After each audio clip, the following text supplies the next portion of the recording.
Hi friends, ಇವತ್ತಿನ special sambar rice ಯಾವ ರೀತಿ ಮಾಡೋದು ಅಂತಂದ್ಬಿಟ್ಟು ತೋರಿಸ್ಕೊಡ್ತಿದ್ದೀನಿ.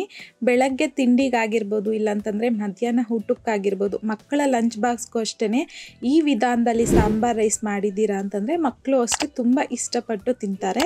ಸೊ ಹಾಗಾಗಿ ಬನ್ನಿ ಇವಾಗ ಲೇಟ್ ಮಾಡ್ದಿರಾ ಈ ಸಾಂಬಾರ್ ರೈಸ್ ಯಾವ ರೀತಿ ಮಾಡೋದು ಅಂತಂದ್ಬಿಟ್ಟು ನೋಡೋಣ. ಬೌಲಲ್ಗೆ 3/4 ಕಪ್ ಆಗುವಷ್ಟು ಅಕ್ಕಿ ತಗೊಂಡಿರ್ತಕ್ಕಂಥ ಕಪ್ಪಲ್ಲೇ 1/3 ಕಪ್ ಆಗುವಷ್ಟು ತೊಗರಿ ಬೇಳೆ ಹಾಕ್ಕೊತಾ ಇದ್ದೀನಿ. ಸೊ ನೀವಿಲ್ಲಿ ಮೆಷರ್ಮೆಂಟ್ಸ್ ಕಪ್ಸ್ ಯೂಸ್ ಮಾಡಿದ್ರೆ ಪರ್ಫೆಕ್ಟ್ ಆ್ಯಂಡ್ ಟೇಸ್ಟಿ ಆಗಿರುವಂತಹ ಸಾಂಬಾರ್ ರೈಸನ್ನು ಮಾಡ್ಕೋಬೋದು. ಈಗ ನೀರನ್ನು ಸೇರಿಸಿ 2-3 ಸಲ ಅಕ್ಕಿ ಬೇಳೆನ ನೀಟಾಗಿ ವಾಶ್ ಮಾಡ್ಕೋಬೇಕು. ಈಗ ವಾಶ್ ಮಾಡ್ಕೊಂಡಿದ್ದಾದ ನಂತರ ನೀರನ್ನು ಸೇರಿಸಿ 1 ಗಂಟೆ ಅಕ್ಕಿ ಬೇಳೆನ ನೆನೆಸ್ಕೋಬೇಕು. ಪಕ್ಕಕ್ಕಿಟ್ಕೊಂಡು ಈಗ ಬೌಲಲ್ಗೆ 1 ನಿಂಬೆ ಹಣ್ಣಿನ ಸೈಜ್ ಆಗುವಷ್ಟು ಹುಣಸೆಹಣ್ಣು ತಗೊಂಡಿದ್ದೀನಿ. ಹುಣಸೆಹಣ್ಣು ಮುಳುಗೋಷ್ಟು ನೀರನ್ನು ಸೇರಿಸಿ ಇದನ್ನು ಅಷ್ಟೇ 30 ನಿಮಿಷ ನೆನೆಸ್ಕೋಬೇಕು.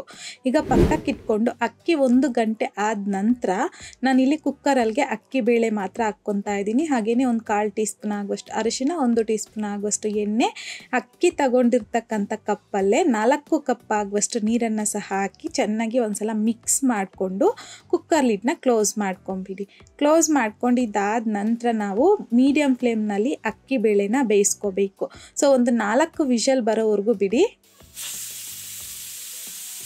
ಈ ರೀತಿ 4 ವಿಷಲ್ ಬಂದಾದಮೇಲೆ ವಿಷಲ್ ಪೂರ್ತಿಯಾಗಿ ತಣ್ಣಗಾಗಲಿಕ್ಕೆ ಬಿಡಿ.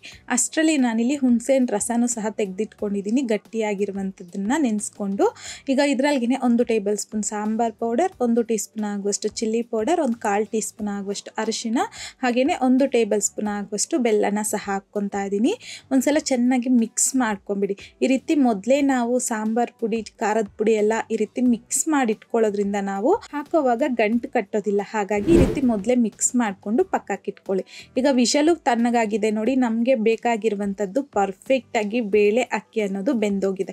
ಇದನ್ನು ಸ್ಮ್ಯಾಶ್ ಮಾಡ್ಕೊಳ್ಳೋ ಅವಶ್ಯಕತೆ ಇಲ್ಲ. ಜಸ್ಟ್ ಒಂದ್ಸಲ ಮಿಕ್ಸ್ ಮಾಡಿಕೊಂಡು ಈ ರೈಸು ಹಾಗೆಯೇ ಬೇಳೆ ಬೆಂದಿರ್ತಕ್ಕಂಥ ಕುಕ್ಕರ್ನ ಪಕ್ಕಕ್ಕಿಟ್ಕೊಂಡು ಕಡಾಯಿಗೆ 3 ಟೇಬಲ್ ಸ್ಪೂನ್ ಆಗುವಷ್ಟು ಎಣ್ಣೆ, 1 ಟೀ ಸ್ಪೂನ್ ಆಗುವಷ್ಟು ಸಾಸಿವೆ, ಅರ್ಧ ಟೀ ಸ್ಪೂನ್ ಆಗುವಷ್ಟು ಜೀರಿಗೆ. ಸಾಸಿವೆ ಜೀರಿಗೆ ಚೆನ್ನಾಗಿ ಸಿಡಿದಾದ ನಂತರ 3/4 ಕಪ್ ಆಗುವಷ್ಟು ನಾಟಿ ಈರುಳ್ಳಿ ಹಾಕ್ಕೊತಾ ಇದ್ದೀನಿ. ಈ ರೀತಿ ನಾಟಿ ಈರುಳ್ಳಿ ಹಾಕ್ಕೊಳ್ಳೋದ್ರಿಂದ ನಮಗೆ ಸಾಂಬಾರ್ ರೈಸ್ ಅನ್ನೋದು ತುಂಬ ಚೆನ್ನಾಗಿರುತ್ತೆ. 2 ಹಸಿಮೆಣಸಿನ್ಕಾಯಿನ ಅರ್ಧಕ್ಕೆ ಕಟ್ ಮಾಡಿಬಿಟ್ಟು ಹಾಕ್ಕೊಂಡಿದ್ದೀನಿ. 2 ಒಣಮೆಣಸಿನ್ಕಾಯಿನ ಮುರಿದ್ಬಿಟ್ಟು ಹಾಕ್ಕೊಂಡಿದ್ದೀನಿ. ಕರಿಬೇವು, ಹಿಂಗುನ ಸಹ ಹಾಕ್ಕೊಂಡು ಒಂದ್ಸಲ ಈ ರೀತಿ ಮಿಕ್ಸ್ ಮಾಡ್ಕೊತ ಫ್ರೈ ಮಾಡ್ಕೊಳ್ಳಿ ಸಾಕು. ಈ ರೀತಿ ಮಿಕ್ಸ್ ಮಾಡ್ಕೊಂಡಿದ್ದಾದ ನಂತರ ತರಕಾರಿ ಹಾಕ್ಕೊತಾ ಇದ್ದೀನಿ. 1/4 ಕಪ್ ಆಗುವಷ್ಟು ಬೀನ್ಸು, ಹಾಗೆಯೇ 1/4 ಕಪ್ ಆಗುವಷ್ಟು ಸಣ್ಣದಾಗಿ ಕಟ್ ಮಾಡ್ಕೊಂಡಿರ್ತಕ್ಕಂಥ ಕ್ಯಾರೆಟ್, 2 ನುಗ್ಗೆಕಾಯಿನ ಸಹ ಈ ರೀತಿ ಮೇಲೆ ಸಿಪ್ಪೆ ತೆಗೆದುಬಿಟ್ಟು ವಾಶ್ ಮಾಡಿಬಿಟ್ಟು ಹಾಕ್ಕೊಂಡಿದ್ದೀನಿ. 1/4 ಕಪ್ ಆಗುವಷ್ಟು ಮುಲ್ಲಂಗಿ, 1/4 ಕಪ್ ಆಗುವಷ್ಟು ಆಲೂಗಡ್ಡೆನ ಸಹ ಮೇಲೆ ಸಿಪ್ಪೆ ತೆಗೆದುಕೊಂಡು ಸಣ್ಣದಾಗಿ ಕಟ್ ಮಾಡಿಬಿಟ್ಟು ಹಾಕ್ಕೊಂಡಿದ್ದೀನಿ. ಒಂದ್ಸಲ ಮಿಕ್ಸ್ ಮಾಡಿಕೊಂಡು ನಾವಿಲ್ಲಿ ಒಗ್ಗರಣೆ ಜೊತೆಯಲ್ಲಿನೇ ಚೆನ್ನಾಗಿ ಮೀಡಿಯಂ ಫ್ಲೇಮ್ನಲ್ಲಿ 5-6 ನಿಮಿಷ ತರಕಾರಿನ ಚೆನ್ನಾಗಿ ಫ್ರೈ ಮಾಡ್ಕೋಬೇಕು. ಸೊ 6 ನಿಮಿಷ ಆದ ನಂತರ ಲಿಡ್ಡನ್ನು ತೆಗೆದು ಒಂದ್ಸಲ ಮಿಕ್ಸ್ ಮಾಡ್ಕೊಳ್ಳಿ. ಈಗ 2 ಟೊಮೊಟೊ ಹಣ್ಣನ್ನು ಸಣ್ಣದಾಗಿ ಕಟ್ ಮಾಡಿಬಿಟ್ಟು ಹಾಕ್ಕೊಂಡಿದ್ದೀನಿ. ರುಚಿಗೆ ತಕ್ಕಷ್ಟು ಕಲ್ಲುಪ್ಪನ್ನು ಸಹ ಹಾಕ್ಕೊಂಡು ಮತ್ತೊಂದ್ಸಲ ಮಿಕ್ಸ್ ಮಾಡ್ಕೋಬೇಕು. ಈಗ ಮತ್ತೆ ಟೊಮೊಟೊ ಅನ್ನೋದು ಫ್ರೈ ಆಗಬೇಕಲ್ಲ, ಹಾಗಾಗಿ ಲಿಡ್ಡನ್ನು ಕ್ಲೋಸ್ ಮಾಡಿ ಮತ್ತೊಂದು 3-4 ನಿಮಿಷ ಟೊಮೆಟೊ ಸಾಫ್ಟ್ ಆಗೋವರೆಗೂ ಬಿಟ್ಟುಬಿಡಿ. 4 ನಿಮಿಷ ಆದ ನಂತರ ಲಿಡ್ಡನ್ನು ತೆಗೆದು ಮತ್ತೊಂದ್ಸಲ ಮಿಕ್ಸ್ ಮಾಡಿಕೊಂಡು ನಾವು ಸ್ಟಾರ್ಟಿಂಗಲ್ಲಿ ಹುಣಸೆಹಣ್ಣಿನ ರಸ ಜೊತೆಗೆ ಸಾಂಬಾರ್ ಪುಡಿ, ಖಾರದ ಪುಡಿ ಎಲ್ಲ ಮಿಕ್ಸ್ ಮಾಡಿ ಇಟ್ಕೊಂಡಿದ್ರಲ್ವ, ಅದನ್ನು ಹಾಕ್ಕೊತಾ ಇದ್ದೀನಿ. ಸ್ವಲ್ಪ ನೀರನ್ನು ಸಹ ಮಿಕ್ಸ್ ಮಾಡಿಬಿಟ್ಟು ಅದೇ ಬೌಲಲ್ಲಿ ಹಾಕ್ಕೊಂಡು ಮಿಕ್ಸ್ ಮಾಡಿಬಿಟ್ಟು ಮೀಡಿಯಂ ಫ್ಲೇಮ್ನಲ್ಲಿ 3 ನಿಮಿಷ ಹಾಗೆ ಬಿಟ್ಬಿಡಿ. ಈ ಹುಣಸೆಹಣ್ಣಿನ ರಸ ಇರುತ್ತಲ್ವ, ಆ ರಸ ಅನ್ನೋದು ತರಕಾರಿಗೆ ಹಿಡ್ಕೋಬೇಕು, ಫ್ಲೇವರ್ ಅನ್ನೋದು. ಹಾಗಾಗಿ ಸೊ ಈ ರೀತಿ 4 ನಿಮಿಷ ಆದ ನಂತರ 2 ಕಪ್ ಆಗುವಷ್ಟು ನೀರನ್ನು ಸಹ ಹಾಕಿ ಒಂದ್ಸಲ ಚೆನ್ನಾಗಿ ಮಿಕ್ಸ್ ಮಾಡ್ಕೋಬೇಕು. ಮಿಕ್ಸ್ ಮಾಡ್ಕೊಂಡಿದ್ದಾದ ನಂತರ ಲಿಡ್ಡನ್ನು ಕ್ಲೋಸ್ ಮಾಡಿಕೊಂಡು ಈ ನೀರನ್ನು ಮೀಡಿಯಂ ಫ್ಲೇಮ್ನಲ್ಲಿ ಚೆನ್ನಾಗಿ ಕುದಿಸ್ಕೋಬೇಕು. ಚೆನ್ನಾಗಿ ಕುದಿಸ್ಕೊಂಡ್ರೆ ಸಾಕು. ಆಲ್ರೆಡಿ ನಮಗೆ ತರಕಾರಿ ಎಲ್ಲನೂ ಬೆಂದೋಗ್ಬಿಟ್ಟಿರುತ್ತೆ ಒಗ್ಗರಣೆ ಜೊತೆಯಲ್ಲಿನೇ. ಇನ್ ಕೇಸ್ ಬೆಂದಿಲ್ಲ ಅಂತಂದರೆ ಚೆನ್ನಾಗಿ ಫ್ರೈ ಮಾಡ್ಕೋಬೇಕಾಗತ್ತೆ ಆ ಟೈಮಲ್ಲಿನೇ. ಈಗ ಬೇಯಿಸ್ಕೊಂಡಿರ್ತಕ್ಕಂಥ ಅಕ್ಕಿ ಬೇಳೆನ ಹಾಕ್ಕೊತಾ ಇದ್ದೀನಿ. ಸಣ್ಣದಾಗಿ ಕಟ್ ಮಾಡ್ಕೊಂಡಿರ್ತಕ್ಕಂಥ ಕೊತ್ತಂಬರಿ ಸೊಪ್ಪು, 4 ಟೇಬಲ್ ಸ್ಪೂನ್ ಆಗುವಷ್ಟು ತುಪ್ಪನ ಸಹ ಹಾಕ್ಕೊಂಡು ಒಂದ್ಸಲ ಎಲ್ಲ ನೀಟಾಗಿ ಮಿಕ್ಸ್ ಮಾಡ್ಕೊಳ್ಳಿ. ಈ ಸಾಂಬಾರ್ ರೈಸ್ಗೆ ತರಕಾರಿ ಇದೇ ಹಾಕ್ಬೇಕಂತೇನಿಲ್ಲ. ಸೊ ನೀವು ಆಪ್ಷನಲ್ ಆಗಿ ಬೇರೆ ತರಕಾರಿನೂ ಸಹ ಹಾಕ್ಕೋಬೋದು.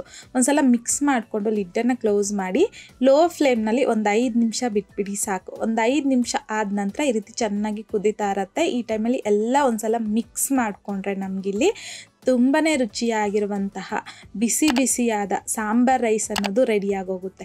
ಸೊ ಈ ವಿಧಾನದಲ್ಲಿ ಮಾಡಿಕೊಂಡ್ರೆ ನೀವು ಸಪ್ರೇಟಾಗಿ ಸಾಂಬಾರ್ ಅನ್ನೋದು ರೈಸ್ ಅನ್ನೋದು ಮಾಡ್ಕೊಳೋ ಅವಶ್ಯಕತೆಯೂ ಸಹ ಇಲ್ಲ, ಬೇಗನೂ ಸಹ ಆಗೋಗುತ್ತೆ, ರುಚಿಯಾಗೂ ಸಹ ಇರುತ್ತೆ. ಮಕ್ಕಳ ಲಂಚ್ ಬಾಕ್ಸ್ಗಾಗಿರ್ಬೋದು, ಆಫೀಸ್ ಲಂಚ್ ಬಾಕ್ಸ್ಗಾಗಿರ್ಬೋದು ಬೆಸ್ಟ್ ರೆಸಿಪಿ ಅಂತಲೇ ಹೇಳ್ಬೋದು. ಹಾಗಾಗಿ ಈ ವಿಧಾನದಲ್ಲಿ ನೀವು ಸಹ ಮನೆಯಲ್ಲಿ ಸಾಂಬಾರ್ ರೈಸ್ನ ಟ್ರೈ ಮಾಡಿ ನೋಡಿ.